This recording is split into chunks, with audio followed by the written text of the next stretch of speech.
We're in Acts, studying church history in the first century, what it was like. Hey, you ever felt like, do y'all still say this? Man, I feel like I've been through the ringer. Does anybody still use that phrase, or is that like gone? Or is that like you got to be a little older, okay?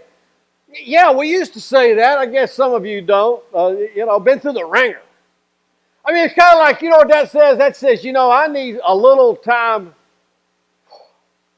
I just need some time away. I need to be rejuvenated. Or some of you are like, that's like 24/7 for me to need rejuvenated. Been through the ringer this week, last month. And I think, you know what I think though? I think, okay, listen, this is not really a secret. You could be sitting in front of or behind or next to somebody who has been through the ringer, and you don't know it. Recently, we've had several pastors of large churches. I've read their books. I mean, they're good, right? They wrote good books. And they've either resigned or been fired due to something. And some of them burn out. I mean, can you imagine? You're running 10,000, you burn out. So you resign. You get up one Sunday, I'm out. I'm done. I'm burnt out. Nobody knew. And it's like, wow. And it's like, I don't know. It's just, and of course, people are writing about it because it's out there. Everybody lives under a little bit of pressure, if you will, and everybody's living under the public eye. It's funny. When I grew up, there was a show called Candid Camera. It was a hilarious show, and that was before technology. And you know what they said? The camera is always on. They were way ahead of their time, were they not? You can't even plant a bomb now, and we see the video. You commit a crime, the camera was wrong. I mean, it's good. I mean, you'd think that would deter a lot of crime, but And all I'm saying is, listen, there's a lot of pressure out there, and there's a lot of pressure to perform. Y'all wonder why I like football so much. Don't get me started today, but I was telling Carol, if you're a football scout, that's like being a little bit of a pastor. I mean, if you're out scouting a team, you have to look at the team, the plays, the nuances.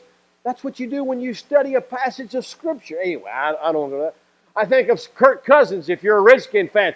Some people say he's not performing very well so far this year because of the pressure of his $20 million contract that could be. All I'm saying is everybody's under pressure. I don't care if you're nobody, you know what I mean? You're just the stock clerk at work. I'm just saying, the pressure is there to perform for everybody from the $20 million quarterback to the president to the stock clerk. It just is. So you think everybody, that's kind of like everybody's been through the ringer. Needs some rejuvenation. That brings us to our text. The Apostle Paul, surely, it was Paul. Okay. Unless you forget, Jesus himself, God in the flesh, needed to be rejuvenated. Now here's the thing. So don't kid yourself. Don't kid yourself. All right. So let's talk about this today. So Paul, and he's been through the ringer. So he arrives in Corinth. Now, if you're following with it, as if you're not, we're now in Acts 18. Paul goes to Corinth. He has been to Athens. He's been to Berea. He's been to Thessalonica. He's been to Philippi. And he's been through the ringer. All right? He has. In fact, he writes to the church at Corinth a little later, and here's what he wrote. When I came to you, I did not come proclaiming to you the testimony of God with lofty speech or wisdom. This is a great passage. He says, I didn't blow you away with my speaking abilities or my wisdom. For I decided to know nothing among you except Jesus Christ and Him crucified. That's why I love to teach the text. I could give you a lot of great ideas about stuff, but then you'd wonder if it was me speaking or the Bible speaking. But then here's what he said. But I want you to notice what he said. But I was with you in weakness and in fear, in much trembling. It's almost like, I don't know, Paul goes into town, he's kind of like this. Kind of unsure, maybe, of himself. He's like, man, I don't know, man, I have been through the ringer. I could use a little rejuvenation in this town. And then he gets to Corinth. Let's talk about Corinth.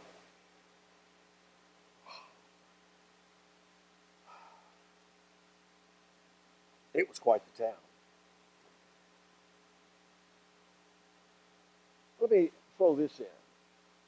I don't know why he was so fearful. Now it's going to come up in the text.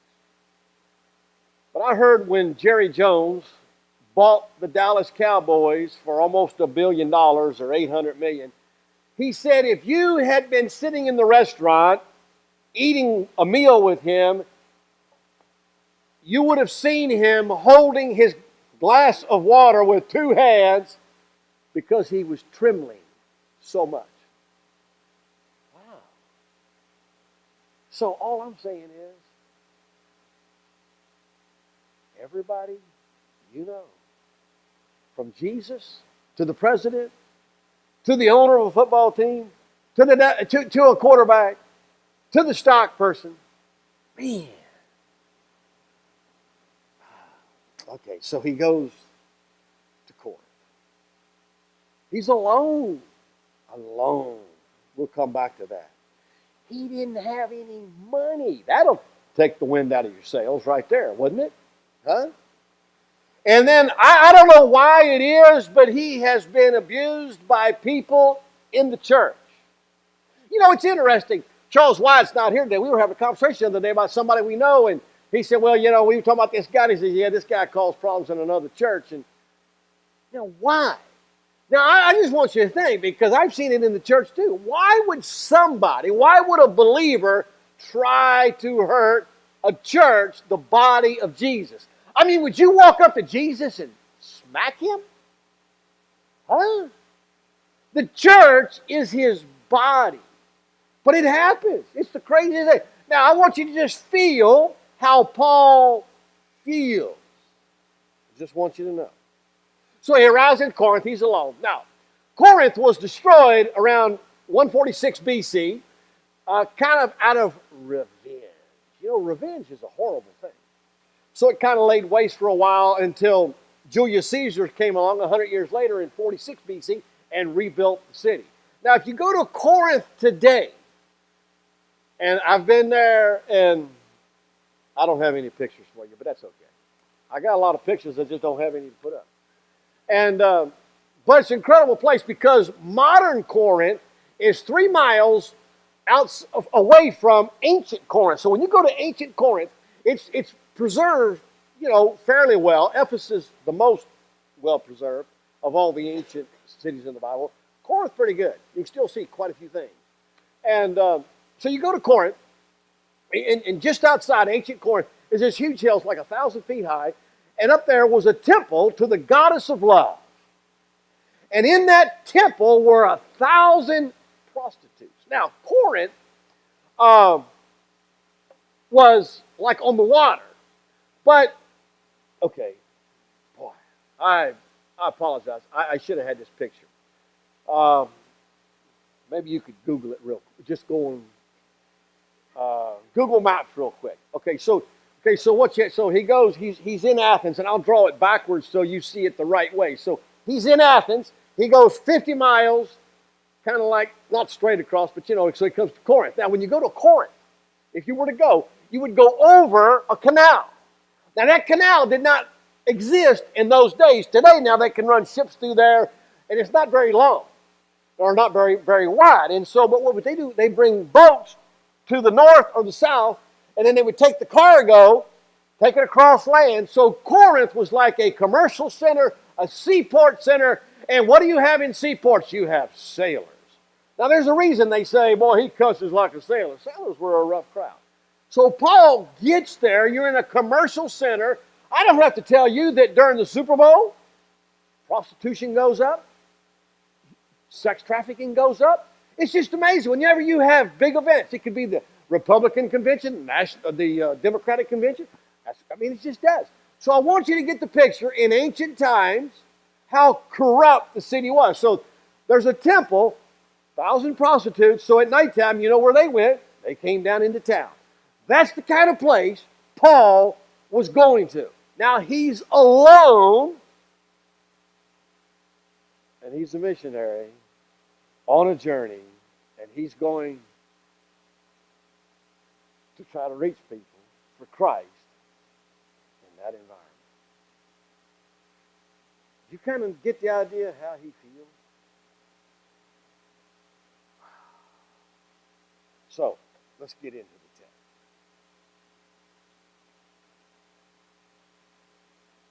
First point, and then we'll read the text. Be a burden bearer. So Acts 18:1. After this, Paul left Athens, went to Corinth, and he found a Jew named Aquila and a native of Pontus, recently come from Italy with his wife Priscilla, because Claudius had commanded all the Jews to leave Rome. And he went to see them, because he was of the same trade. He stayed with them, worked with them, for they were tent makers by trade. And then Paul went into the synagogue. That's what he always did. Every Sabbath, and he tried to persuade Jews and Greeks. Now, right away, Paul's alone. What does he need more than anything else at this point? People. He needs someone in his life. And God providentially has Aquila and Priscilla there. They were run out of Rome. And you'll say, like, how horrible. How horrible. God used that so he could get them to Corinth so that they could serve with the Apostle Paul and be an encouragement to him and be a burden bearer and a blessing to his ministry. Galatians 6:2. Bear one another's burdens and so fulfill the law of Christ. Now, if you have to bear a burden alone, it's way more difficult. Way more difficult. You got to be able to share it, talk about it, or it's going to be harder. It's just the way it is. The women's Bible study this week met in Chris Hudson's house, whose husband recently passed away from Lou Gehrig's disease. So they met in her house this week and had a great time, but there was also some burden bearing going on. I mean, you lose a spouse, you need a burden bearer. You really do. All I'm saying is, listen, in life, you've got to be a burden bearer. I mean, listen, there ought to be somebody right now that you are helping with their burden. There should be. I just don't see how in life you can go through and not know anybody that's carrying a load that you're not helping lifting a load. I won't use the example, but there's somebody here right now who is carrying a huge load for me, and I was telling Carol, I said, wow, that is so huge. Wow, so be a burden bearer. All right, number 2. Be part of the church team. All right, let's read on. Now, guess what? Now, Silas and Timothy, Paul had to leave them behind. And they come from Macedonia, and Paul was occupied with the word, testifying to the Jews that the Christ was Jesus. Of course, eventually people opposed him and all that, and he said, listen, your blood be on your own heads. I'm going to the Gentiles now. I'll skip the synagogue. And then, listen, Then he left there and went to a house of a man named Titius Justus, a worshiper of God. So this guy's got a house, so he opens his house.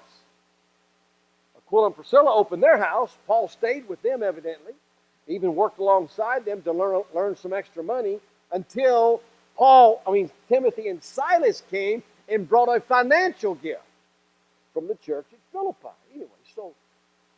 Anyway, this guy's house was next door to the synagogue. I bet the synagogue people didn't like that, huh? I mean, it was kind of like, oh man, I thought we got rid of him. He's right next door. Anyway, then Crispus, the ruler of the synagogue, he also believed in the Lord. Now the leader of the synagogue. Wow. And his whole household. Well, they all believed and then they got baptized. Crazy. I mean, he's getting encouraged, is he not? Being rejuvenated. I mean, he was alone. Now he's got Aquila and Priscilla. He's got Silas and Timothy. He's got Crispus and his family. I mean, wow. What an encouragement. What an encouragement. Okay. We live in a society, church world, and we elevate the pastor. And so all across America, churches are identified by their pastor. If we could just get rid of that mindset. Let me illustrate. Okay, so maybe some of you have heard of Life Church, and the pastor is Craig Rochelle. So, okay, and they have a huge online ministry. And I'll bet you, okay, let me ask you, okay, how many of you have heard of Life Church, Craig Rochelle? How many? Okay, so several have heard of it. How many of you have heard of Bobby Grunwald? Nobody. Isn't that amazing? He went to Life Church, I believe it was 2001, could have been 2000, doesn't matter. When he went there, he said the church wasn't even using email. He said the highest tech thing they had going on was air conditioning, and it wasn't working very well. Now, if you have on your iPhone or iPad, YouVersion, Life Church produced that under the direction of Bobby Grunwald. He is their tech guy. He's the guy that spearheaded everything. Today, 100,000 people will log on in the course of a week and watch Life Church online because of Bobby Grunwald. A lay guy just shows up at a church, got a gift, he has a talent, and boom, as they say, the rest is history. Of course, now he's full-time on staff because it's just taken off. 15 years ago, didn't even use email. One guy.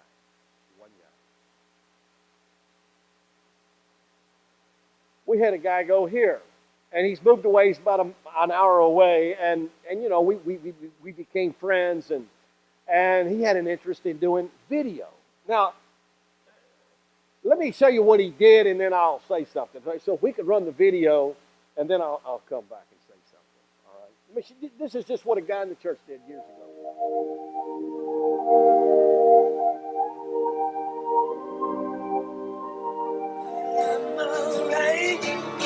Nobody but about me. Why you got to give me a fight? Can't you just let it be? I'm alright. Don't nobody worry about me. You got to give me a fight. Why don't you just let me be? Do what you like. Do it naturally.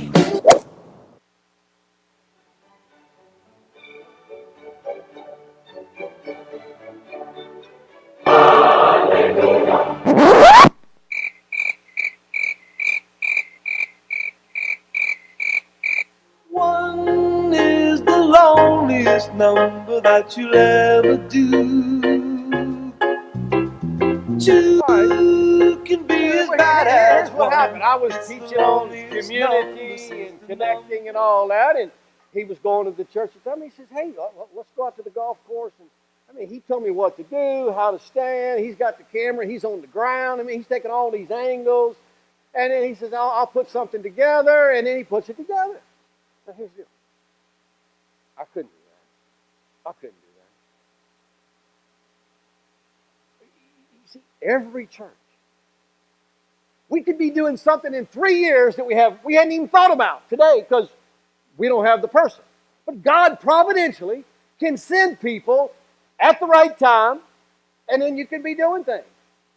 People say, well, this church is doing that, this church is doing that. Oh, that's because they have somebody do that or that. I mean, that's all. It's not. All I'm saying is, man, to be a part of a church team is absolutely huge. Now, I could probably still call the guy if I had, but here's the deal: when he lived here and we were connecting, we'd talk about my messages, and he'd have ideas, and it's just not as easy. But I mean, he was able to take what and then he came up with a video. Might use it in a message again one day. It was a pretty good video. I thought maybe he's a talented guy. Well, anyway, all I'm saying is we underestimate the value of a burden bearer and being part of a team. Being part of a team. That's all. But I know this. You don't bounce back overnight. You go out to Starbucks, share your burden, and somebody's helping you carry that load. You don't walk out of Starbucks. I'm good to go now. I'm good. It doesn't happen like that. It doesn't. It takes time. And God noticed. So I want you to notice, number 3, and then we'll read the text. Maintain a close relationship with the Lord. Acts 18:9. And the Lord, now listen, Paul's been somewhat rejuvenated, right? I mean, he's got help. They brought finances. Now, I'll tell you, you can encourage a preacher any day of the week with people and money. I'm sorry, that's just the way it is, okay? I'm just telling you how it actually is. All right. And so he comes. But Paul's not 100%, and God knows. God knows. Don't be afraid. You're kidding. He's still fearful? Yeah. Incredible. But go on speaking. Do not be silent. I'm with you. And no one will attack you to harm you. For I have many in this city who are my people. I want you to underline that, highlight it, because I want to come back to it. And he stayed in Corinth for a year and 6 months. He hadn't stayed anywhere that long. We're going to see in a couple of weeks, he's going to Ephesus. He's going to be there 3 years. So Corinth has really turned out to be a place where Paul could be rejuvenated. But I want you to know that fear and discouragement's always, it's right around the corner. It's like deer. More prevalent than deer. I heard a stat this week that in the state of Virginia, 1 out of 94 people will probably hit a deer. Wow. I could have hit 5 yesterday, but I didn't. Fortunately, I had stopped at a bridge to look at the empty riverbed, and 5 deer just go walking across the road. If I'd have had a gun, I could have had a freezer full right there, but anyway, I didn't. So anyway, but we fear about everything, don't we? Oh, is it going to rain? I mean, from the weather to finances, it's fear. Amen, it's fear. And you should write this down. I don't know how, why. I don't understand God totally. But do you realize how often that out of poverty, God has a way of bringing prosperity? In other words, you would never think of poverty being a channel for prosperity. It's kind of like, how low did Paul have to get before God could rejuvenate him? That's why you should write things down in a journal, because you'll forget. I experienced that today. So I'm driving down the road and I'm just thinking. I'm like, I got to pull over and write that down. And by the time I could find a place to pull over and write it down, I had forgot 1 of 2 ideas. That's just the way I am. I can only remember one thing. I should have pulled out my recorder and recorded it, but I thought I would. I thought I'd remember it. And now I forget. So I wrote the one thing down in my journal on my phone, but I forgot the other thing. But you really ought to write things down because you're going to forget. Something God did 3 years ago, 2 years ago. But if you remember it, it will encourage you. I'm just telling you. Well, anyway, one reason, I don't know if any of you have picked up the book, The Price of Privilege.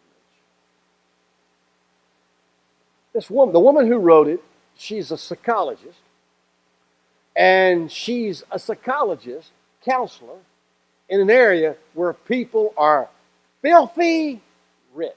Did you get that word? Filthy rich. I know that doesn't, I couldn't say that in Kenya. I tried that one time, and it doesn't go over real well. They don't get our lingo. And she talks in her book all the problems. She is overloaded and over by all the problems that the rich kids have. They have everything. But see, money doesn't take care of the soul. There's just too much in life.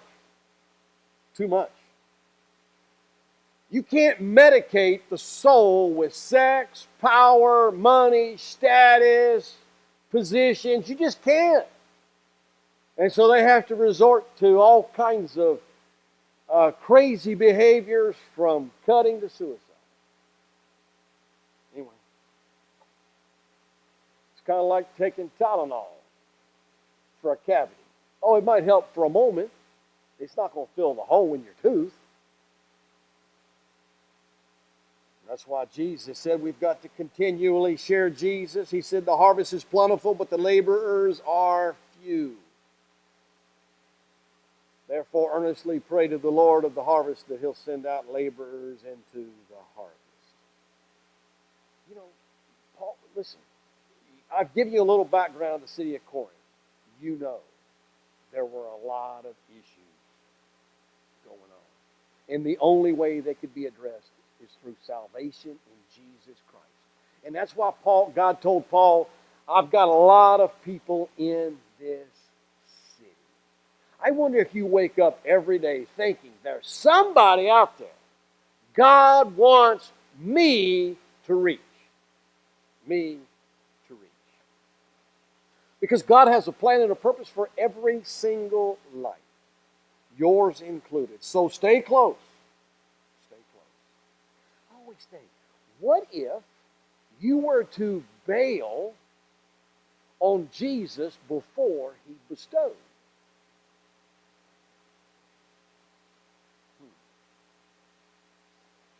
You ever brought something somewhere and you're like, well, where's so-and-so? Well, they just left. Oh, man, I brought cake, ice cream. Cynthia brought brownies. Oh, so I guess he won't get any. Did you wake up today thinking, God has something for me today? It could be from the message. It could have been from the music. Oh, listen, we sang that third song, and when we sang that third song, I thought about something I'm going to talk about next week. Man, but you ought to be here next week, because that one song could change your life. It changed mine. You say, well, what is it? Well, you have to be here next week. I can't tell you. I got to stick to my stuff here. Oh, y'all thought I was going to chase that rabbit. I'm not chasing that rabbit today. Man. Okay, number 4. You got to keep on keeping on. You just stay at it. You just got to keep on. Someone said the snail got to the ark through perseverance. You have to admit, it crosses your mind. How did a snail ever get to the ark? He had 120 years to get there. God said, get going right now. By the time you get there, it'll be ready for you. I don't know. I wasn't there. But it's just, don't you ever just sit around and think about the Bible and ask questions? It's just a fascinating book. It just really is. I tell you what. Oh, I'll tell you, I get every week. I was studying this week, and I'm like, I should scrap my message and preach that this week. Because that's just the way I am. I'm like, wow. So I wrote it all out. I said, nah, I'm not ready to preach it. I got to do a lot more digging. But man, thrilled my soul. I tell you, it did. When are we going to hear about it, Mike? I'll tell you what, I put it in my book that I wrote that's not done, but I put it in my book. Man, I'll preach it one day. It's so good. So good. Oh, we got to move on. Let's get back. Okay, so when Galileo was the proconsul of Achaia, the Jews made a unified attack on Paul. I mean, it's just like, it's never ending. It's never ending. Okay, so they brought him before the tribunal, and they said this man's persuading people to worship God. Now, if you go to Corinth today, you can still see it's right off the main street, and it was called the Bema Seat, and that's where you would go, and you can still see it today. It's a great place. Look, some of y'all are going to go make reservations to go visit Corinth and Athens. I mean, it's a really cool place. I wish that when Carol and I had gone to Athens, we had time. We just didn't have time to go to Corinth, but I would have loved to have gone there. Again, because she hasn't been, but I have. Anyway, so they go there, and, one thing to another, and then Galileo, I won't read the whole text. He didn't want to deal with it. He said, look, basically this is like an internal thing. It's kind of like your religious teachings, and I don't want to get into all that. And you can read it. But you can't go through life without opposition. You can't even do ministry without opposition. You can't even, as I said earlier, you can't even pastor a church without opposition, even on the inside of the church. Now, we don't have any opposition. I'm just telling you right now, but I'm just saying, it happens. In the history of a church, there will be some internal opposition. It's the craziest thing, but it happens, all right? But circumstances may be against you. Sometimes you feel like the government's against you. I told Carol this week, she had to go down and get all our permit works, and she's relaying to me like, I don't know. I'm going through all that stuff. Here's what I believe. I think everybody who votes ought to have to build their own house, and they have to go get their own permits. It would change, if you think the government's the answer, you will change your mind like that. But anyway, that's another story. Now, I want you to keep in mind, at this point, God has already shown up earlier. Has he? I imagine when he met Aquila and Priscilla, he was like, thank you. Thank you. We'll talk about that next week, too, because he did say thank you. Doesn't matter. You'll need continual encouragement. You just will. I always think, you look through this passage, you can't help but see the providence of God. Can't help but see it. Aquila and Priscilla, Silas and Timothy, Crispus, all these people coming on the scene. But I don't want you to miss the element of human responsibility. Yeah, I know Jesus has sympathy for you. He wept. He spent time in the Garden of Gethsemane. A lot of emotion there. And he knows when you need to be rejuvenated. And he's with you. And it's not a pleasant thing to be hurting. It's just not. I remember one night I was in a hospital with a guy who lost a child, and I stayed the whole night. We're in the hallway. We're just in the hallway. And he's like, you can go home now. No, I'll just stay here. Didn't talk. Just sat there. We just sat there all night. Sometimes, I don't know, you may not hear something from God, but when he's with you, that's pretty good. When you can sense that he's with you, that's really good. It's really good. Because he understands. When he was in the garden, his disciples went to sleep on him. You're like, wow, man, they couldn't have stayed awake. Man, it was a rough time. I don't know. And then he was on the cross. You'd think they'd all be there cheering him on. No, they all fled. Wow. That's what people do sometimes. They bail on you when you need them the most. It's kind of ironic, isn't it? Just when you need them, they bail. But you need to keep on keeping on, no matter what. I want to wrap up because I want to go back to where Paul said, when God told Paul, he said, I've got a lot of people in this city. And here's what I believe. And I believe this should help you to keep on keeping on. If you could just get up every day and believe that God has somebody that he wants you to reach. I didn't say tomorrow. Could be. I'm not saying that. It might change your life. I'm sure that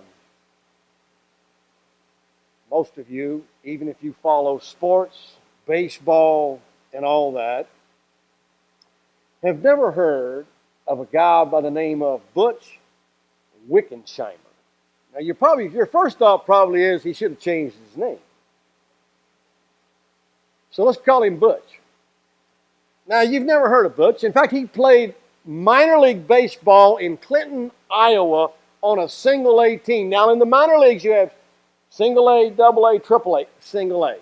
Not that good. That's why you've probably never heard of Butch.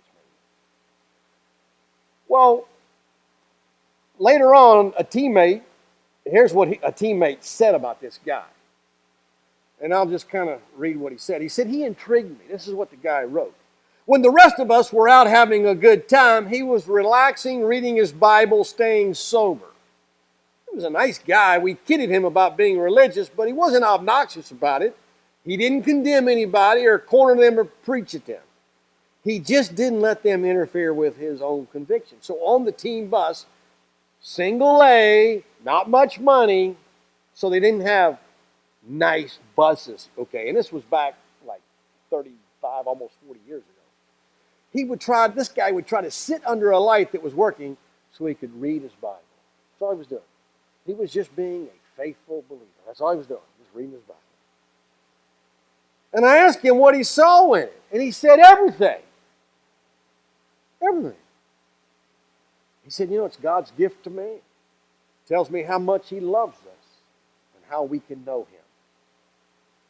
So, he wasn't being obnoxious, just being a believer, just being like, whatever. So later, it was interesting because later he and this guy who talked about him later on were invited to the Arizona Instructional League and they roomed together. One night in that room, Butch's roommate gave his life to Jesus. I don't know if Butch ever won anybody else to Christ but this one guy. One guy. Now, I say that because we live in an era where everybody's like, man, you got to chase a huge dream. Man, you got to have a huge dream. And I'm all for a huge dream. Right? Have a big one.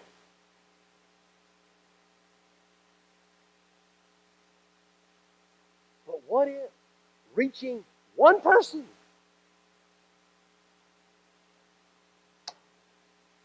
Can I just tell you this? Over 95% of believers will not reach one. You can be in the top 5% if you hit this dream of reaching one person. One person. Okay, so let me go back to the guy. So Butch, this guy comes to Christ. Now I know you haven't heard of Butch. I don't even know if you've heard of this guy. But he was a well-known pitcher in, 30 years ago. He was the MVP of a World Series, played for the Los Angeles Dodgers. Of course, I'm a Dodger fan, so, I kind of keep up with this guy's name. He got a weird name, too. Orel.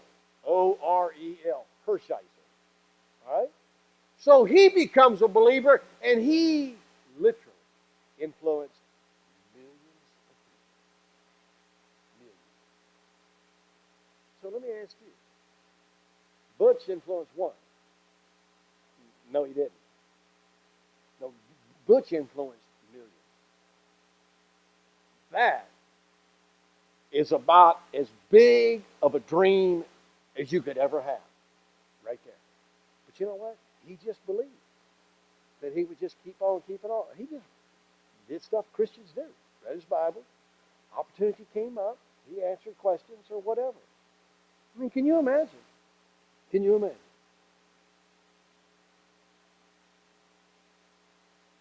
Not a big dream. But it was a big dream. And I sometimes wonder if we go through life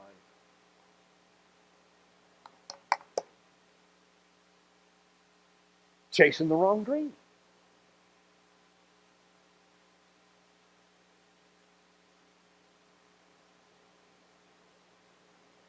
Been through the ringer, need to be rejuvenated.